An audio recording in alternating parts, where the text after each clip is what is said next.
Selamat pagi semuanya. Ada yang masih tidur? Bangun, terus tidur lagi.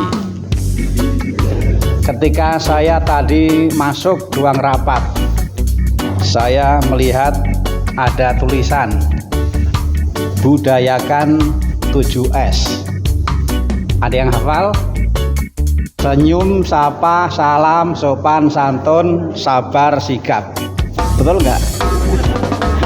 Kalau di bawah tadi saya lihat juga 7S tapi yang lain. Sare, sare, sare, sare, sare, sare. Saya merenungkan makna dari tulisan itu. Inilah petunjuk. Dan kalau kita mencermati di rumah sakit ini ada banyak petunjuk. Ya karena pada dasarnya kita semua ini butuh petunjuk. Siapa sih yang tidak butuh? Lalu saya juga merenungkan mengenai sikap terhadap petunjuk. Hanya ada satu di antara dua.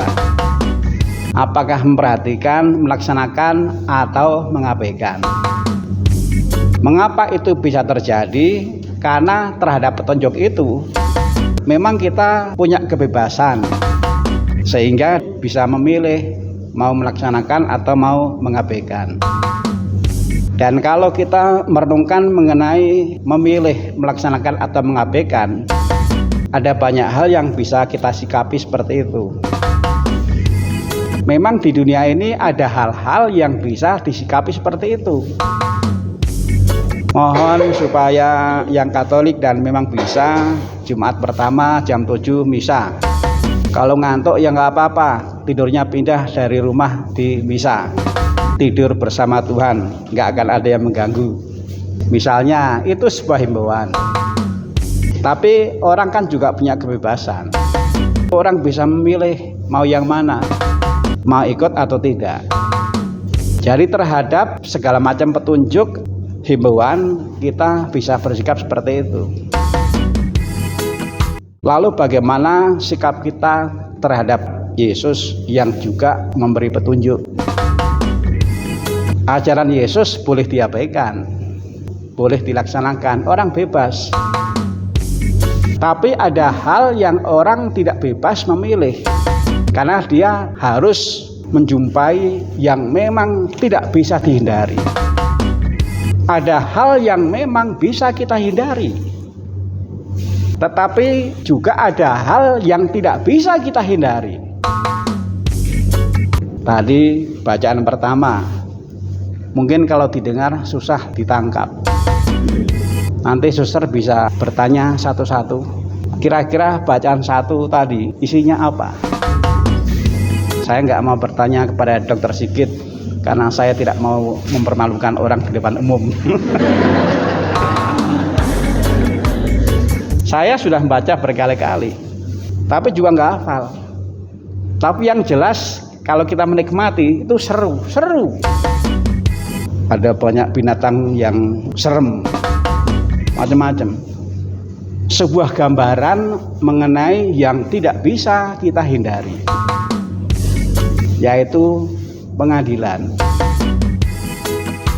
Di dalam Injil tadi dikatakan, langit dan bumi akan berlalu, tetapi sabdaku takkan berlalu. Ada yang sifatnya lewat, ada yang sifatnya tetap. Dan yang tetap itu tidak lain adalah Yesus dan sabdanya. Dan kalimat sebelumnya bunyinya adalah, angkatan ini takkan berlalu sebelum semuanya terjadi. Angkatan ini takkan berlalu sebelum semuanya terjadi. Inilah sabda Yesus. Yang maksudnya adalah tidak akan ada yang lolos dari pengadilan. Gak bisa lewat. Tidak ada yang bisa meloloskan diri dari pengadilan. Ini yang menyebabkan mengapa banyak orang yang takut mati.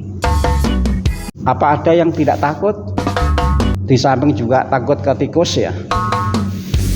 Ini yang menyebabkan mengapa ada banyak orang yang takut mati, karena orang tahu ketika hidup orang bisa menghindari, orang bisa tidak melaksanakan petunjuk, tak terkecuali petunjuk dari Tuhan Yesus. Orang bisa menghindari, tapi ingat, pengadilan, penghakiman terhadap ini kita nggak bisa meloloskan diri.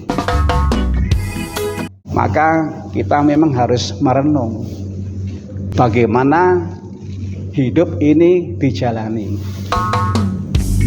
Tuhan memang memperlakukan kita sebagai orang yang dewasa, meskipun bisa saja kita nggak dewasa. Kan ada orang yang awet muda karena sudah nenek-nenek tapi kok seperti anak-anak, itu kan namanya awet muda. Kita diperlakukan sebagai orang yang dewasa, yang diberi kebebasan. Tapi kan masalahnya nggak semua orang bertanggung jawab menggunakan kebebasan. Petunjuk sekalipun itu untuk keselamatan, ada yang melaksanakan, tapi kan juga ada yang tidak melaksanakan. Ada hal yang bisa kita hindari, tapi terhadap pengadilan kita nggak bisa menghindari. Maka kalau orang menyadari ini, orang itu harus, kata Cak Lontong, mikir. Apapun yang kita buat itu nanti akan diadili. Orang akan menuai apa yang ditabur. Kalau dia menuai yang tidak ditabur, itu namanya maling. Saya tadi di ruang rapat juga melihat ada patung Bunda Maria. Di sini patung Pak Beni dan Dokter Sigit.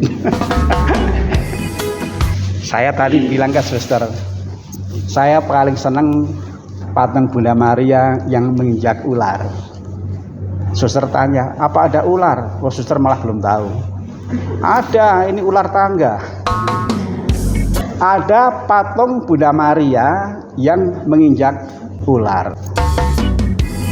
Kita ingat kisah di Perjanjian Lama, manusia jatuh dalam dosa, manusia ditaklukkan oleh ular. Manusia yang lama, Hawa, takluk sama iblis, lalu Maria itu menginjak. Ini Hawa yang baru. Ini manusia bukan yang ditaklukkan, tetapi yang menaklukkan iblis. Maka tadi saya bilang, saya senang dengan patung seperti ini. Waktu saya di BSD membuat gua Maria, itu Marianya juga Maria yang menginjak ular, supaya orang terinspirasi.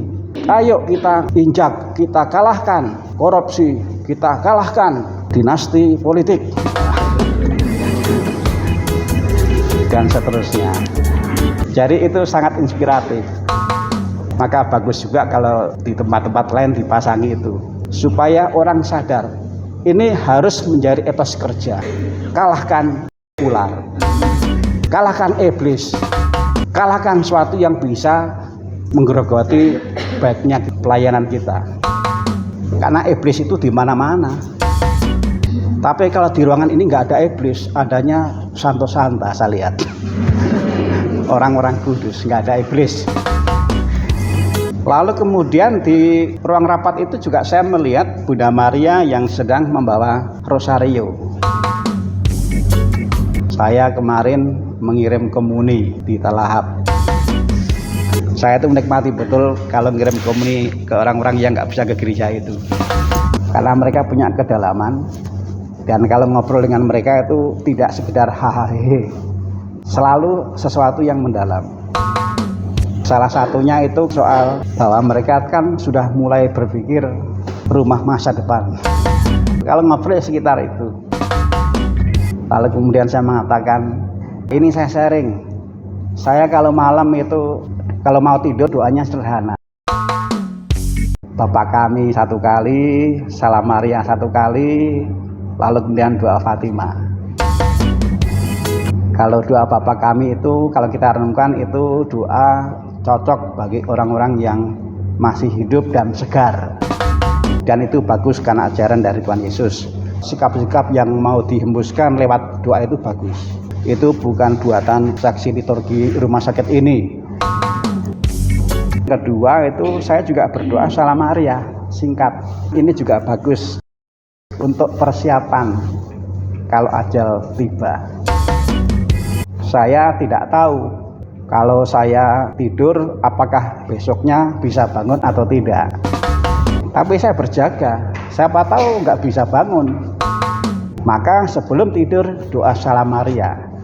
Dan di dalam doa Salam Maria yang sudah merayat itu ada kalimat yang bagus. Santa Maria Bunda Allah, doakanlah kami yang berdosa ini sekarang dan waktu kami mati. Sederhana. Itu bisa kita hayati dan memang gereja maksudkan juga sebagai persiapan yang sangat sederhana kalau ajal tiba.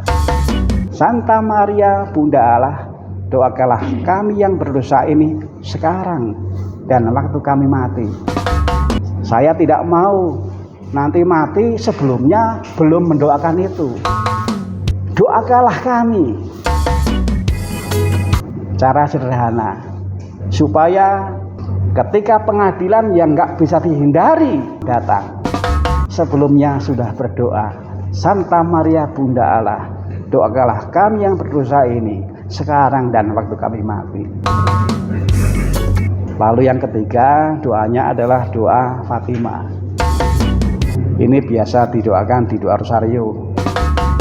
Bunyinya adalah Yesus yang baik, ampunilah dosa-dosaku, bebaskan aku dari api neraka, hantarlah jiwa-jiwa ke surga, terutama yang masih sangat membutuhkan kerahiman. Singkat, hanya satu kalimat. Saya waktu di Talahap itu juga menugaskan kepada Legio Maria sebagai salah satu kerasulan. Dibutuhkan, tetapi banyak umat yang belum hafal, terutama yang tua-tua.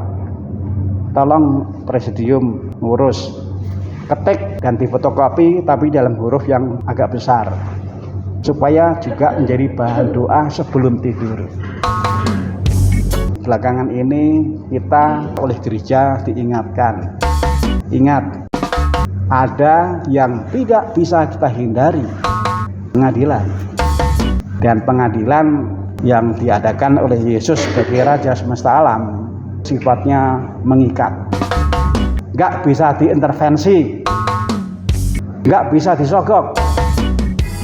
Maka kita berusaha menggunakan hidup sebaik-baiknya. Ingat, orang akan menuai apa yang ditabur. Tuhan memberkati.